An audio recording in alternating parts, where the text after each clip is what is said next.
Coming up on Unpacked. So we met in varsity. We just were inseparable, you know. So we lived in a complex and 3 guys just came up, pushed us into the house. There was a guy with a gun against Nombuso's face. And I said to him, like, please don't shoot. And just heard a loud bang.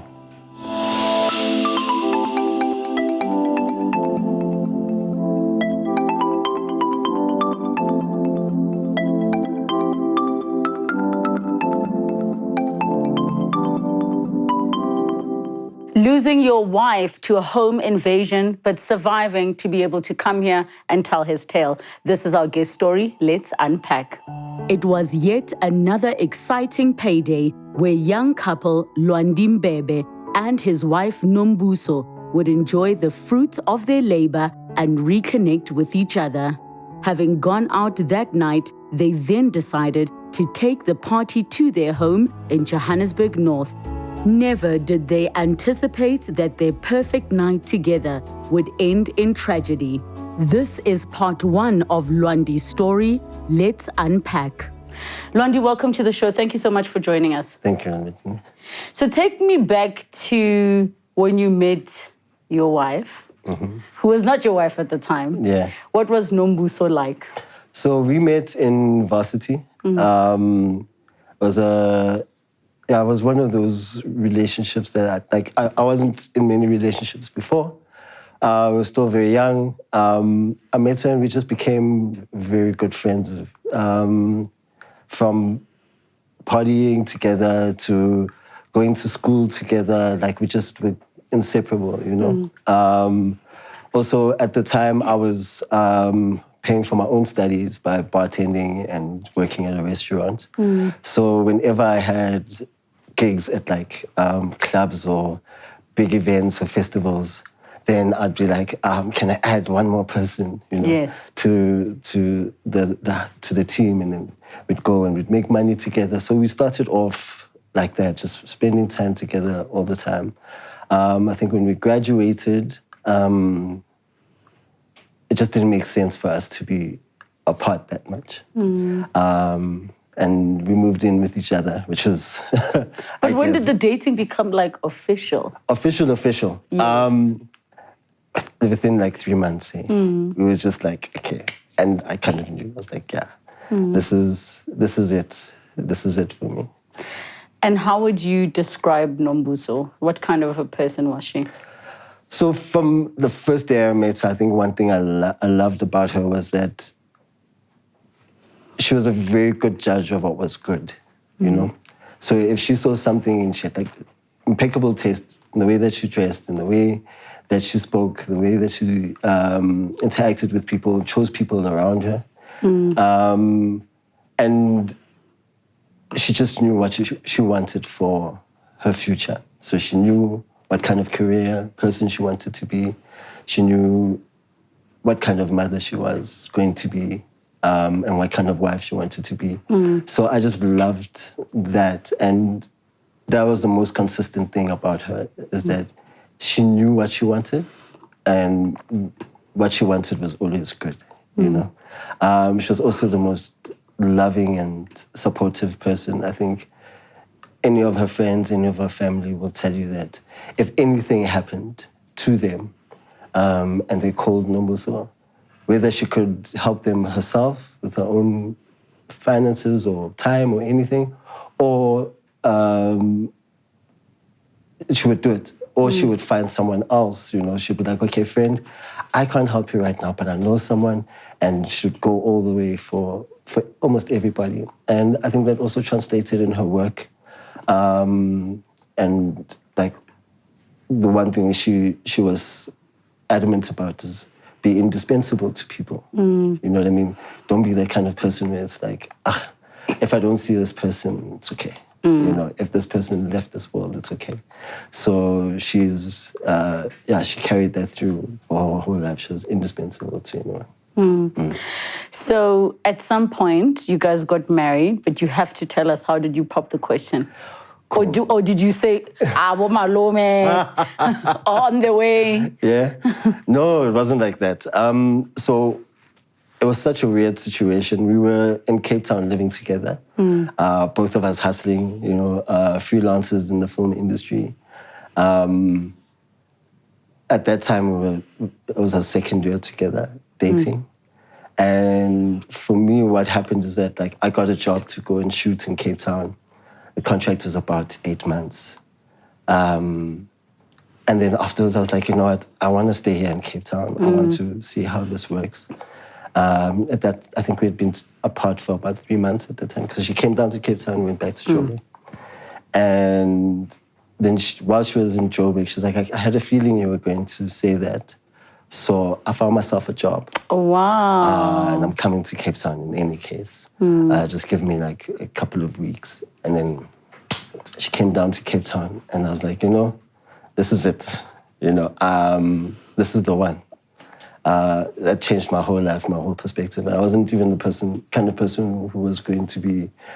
I didn't see marriage as a thing for me. But with her, I was like, this is it. So because I wasn't financially there, I went to Game. I bought a ring at Game. I did this small little... I did a surprise for her at... Parliament Gardens? Yes. In the evening, took her out, got her friends to take her away. I was like, no, I'll meet you at home. And then while they were walking home, we met in Parliament Gardens and I had the flowers. And then I proposed to her in Parliament Gardens in the evening. And she said yes. Okay. So now you guys then get married, and at some point you welcome a baby girl. What was that experience like? So, marriage at first was not a big adjustment. We had been living together for about 4 years by that time that we got married. And then soon afterwards, Nomusa was just like, okay, I think I'm ready to be a mom. And we tried. The first time it didn't work out. At about 11 weeks, we had a miscarriage. And then we were like, okay, let's take it easy. We went through counseling. And we tried again, but this time it was what do they call them? Like a false positive. Yes. And this was in 2016. And literally 4 months later, I was like, okay, babes, let's go on a holiday. Let's go to Mozambique. We've got a group of friends who kind of all have the same, have their birthdays at the same time. So end of August. And between mid-August and mid-September, they all have their birthdays. So we took them all out to Mozambique. And Mozambique happened. And when we came back, Unambuso was supposed to go to Cannes for a festival. And she was just not feeling well that week. So she was just like, hey, babes, you know what? Let me just go get a pregnancy test. So I was like, okay, cool. This is on the day that she's leaving. I'm supposed to take her to the airport. And she comes out of the bathroom and she's just crying. I'm about to get pregnant. It's like panic attacks and stuff like that. I'm like, calm down, it's going to be okay. Let me just jump into the shower. I'll be back. It will be okay. And I was in the shower. I was also now starting to panic, like, oh my gosh, how are we going to do this? Because now we haven't planned for it. Yeah. It's just like the whole way to the airport, we're just taking turns having panic attacks and calming each other down. It was a very beautiful pregnancy. I think I was very involved in, us men, around 5 months. That's when we kind of get involved in, I'm going to be a dad now. Yes, it becomes more real. Yeah. And she knew exactly how she wanted her daughter to be raised, So she kind of laid the blueprint. For us, she spent a lot of time researching and reading books and discussing how our daughter's going to be raised. So Yeah, it just made our relationship even stronger. So now it is that fateful day. Are you guys back in Joburg or you're still in Cape Town? Now we're in Joburg now. You're back in Joburg, and so you relocated back home. Take us through that day and what was happening on that day. So, as couples, we kind of lose touch with each other when children come in the mix. Yes. So what we used to do is that on weekends, we used to take our daughter to my mom's house. On the last weekend, the last weekend of the month, we used to take our daughter to my mom's house. And then on that Friday, we would have like a budget meeting / drinks and party. And then the next day, we'll go for a spa and spend time with each other. So on that Friday night, I picked her up. Friday afternoon, I picked her up and we went out. We first did our budget meetings, did all that kind of stuff. And then we went to another place and drank and partied. Got back home at about 9. And we were just relaxing on our patio. So we lived in a complex, in a standalone unit, a townhouse. And we were sitting on our patio, just having drinks and chatting. And 3 guys just came up, pushed us into the house. So out of nowhere, Out of nowhere. Was this over the wall? So they came over the wall. So from the reports, they cut the electric fence, jumped over the wall. And I think because we were just outside, the opportunity presented itself to them. And so they grabbed us, they dragged us into the house. One of the guys knocked me out. And I just remember waking up in the guest bedroom. And there was a guy with a gun against Nombuso's face. And the other guys rummaging around the house. So I was like, okay, So I, on my knees, went up in front of Nombuso. The guy pointed the gun at me. And I said to him, like, please don't shoot. Take everything that you want. Everything's insured. And just heard a loud bang. When I woke up, it was a bit dark. I turned around and I saw Nombuso was on the floor. And there was just a lot of blood. Like there's blood everywhere. And then, I tried to wake her up. She wasn't waking, she was unresponsive. And so I went, so I was like, okay, I need to get some help.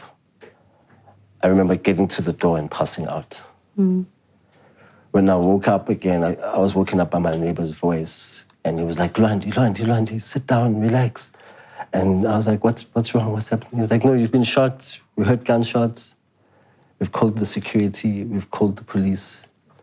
And so you didn't even know you had been shot. You had just blacked out. I just blacked out.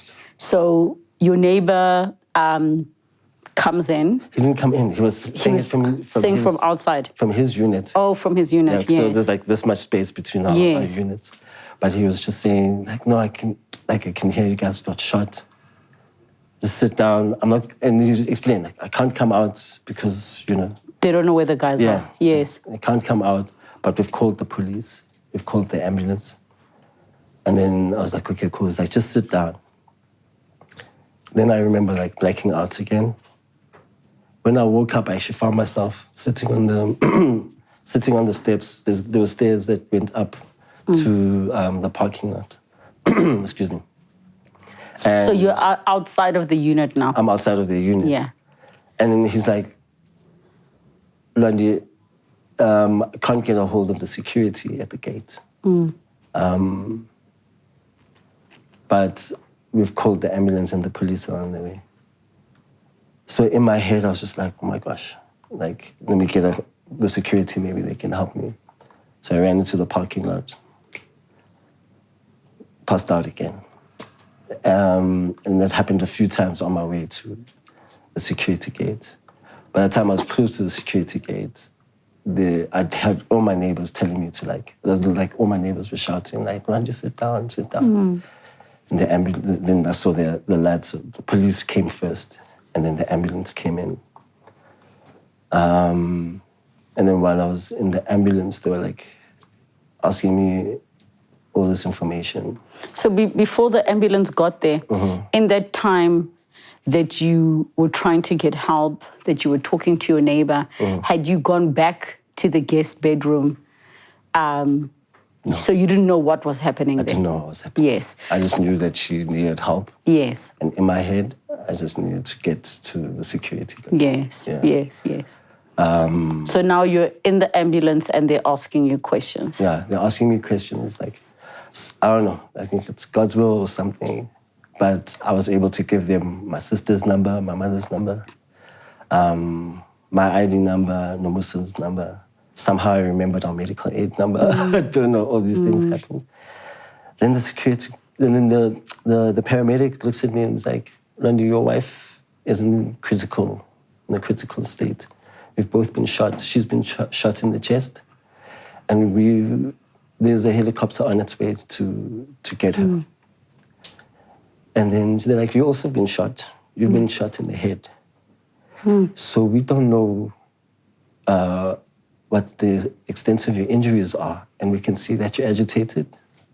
So we're going to put you under, but you're in safe hands. You can relax." And this is now, the ambulance is still at your complex. It's still at the complex. And they're saying they're going to put you under as in medicate you. Yeah. Okay, just in case there's brain injuries and things like that. Because they can't see, I think because they couldn't see an exit point for the bullet. They were just like, it could be in the brain, it could be anywhere. They get him to sit down. So yeah, they airlifted my wife to Mill Park Hospital. And yeah, I think because of the amount of time it took for any response to happen. Also, I'm not medical trained, so there's a little bit of guilt that sits there, that I'm not medically trained to have helped with that. But she lost a lot of blood. And yeah, so she died at the hospital. And this was after how long of arriving? So I think she arrived at about 11 at the hospital. And at 3 a.m., they called it. And where were you at the time? Because you're going through your own situation. Yeah. What was your journey till you got the news, and how did you get the news? Cool. So I went. They took me to the hospital. I remember The same hospital? No, they took me to a different hospital. Yes. I remember waking up a few times, being operated on, like someone just above me, and then I'm passing out. And there's that point where they put like the tubes in. Could feel that. I could feel all of these things happening to my body. And I woke up the next day and my mom was there. I think I saw her for a couple of minutes before I passed out. Then I had a friend of mine, Dr. Thabo Lingana. Doctor was able to come in and to the ICU. And he was like, "Lwandi, if you can hear me, you've been shot in the face. They have resuscitated you twice. I hope you're okay. I can see your eyes open. Can you hear me?" And I don't know. I don't know how I responded, but you could see. I could see that he could see me. And then I think it was on the Sunday that I actually woke up properly. So this is how many days after the incident? This is the second day after the incident. Yes. I couldn't talk. Didn't have any energy or anything. And the doctor explained that, okay, so you've been wounded in the head. We don't know where the bullet is. But I'm sorry to say this to you, but you've lost your eye. And we couldn't save it. But you will be okay. You will be fine. We just now I'm at the point of trying to figure out where the bullet is. Yeah, so that's when I found out about my eye. But at that time, my family was too scared to tell me about... Were you asking or you weren't really conscious? I couldn't ask at the time because I was still on a ventilator. A few days after, when they had taken the ventilator out, I did ask about Nombuso. And, you know, my family, I already knew. Like, I could feel that she wasn't with us anymore. I knew. And I think I could also see it in their faces when they were lying to me. Or fibbing, you can call it fibbing. What were they saying? They were saying, no, she's still in ICU. She'll be okay. Just focus on you, focus on healing. You know, just keep praying. She'll be fine. You know. But I already knew.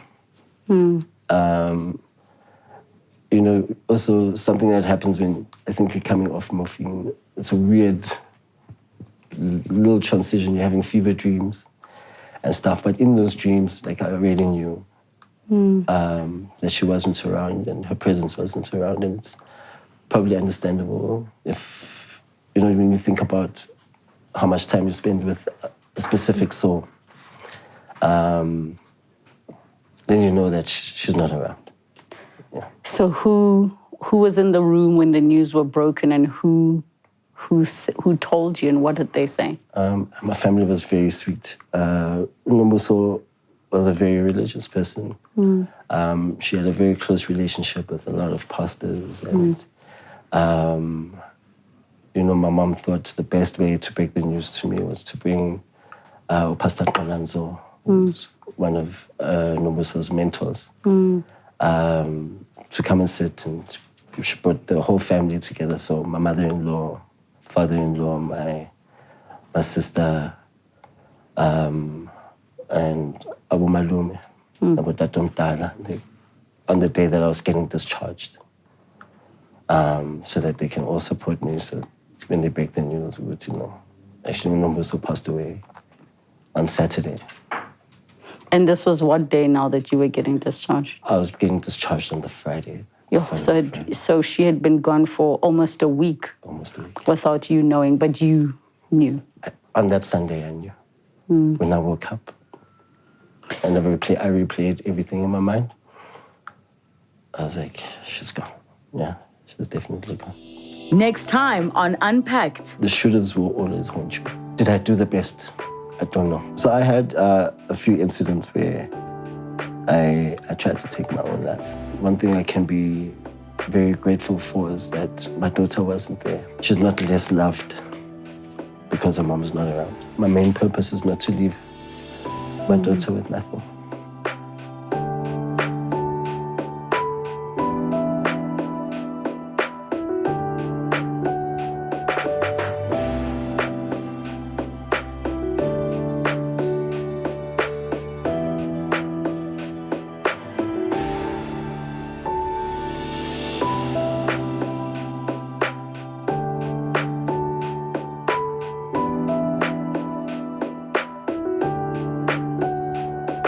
Thank you so much for watching Unpacked with Relebogile Mamoja. Make sure you subscribe to my channel where you can get to watch more episodes. But more importantly, you can be part of our online community. Comment down below, share with us who you'd like to see on the show, or what story you'd like us to discuss. We love engaging with you. Keep it coming and don't forget to subscribe.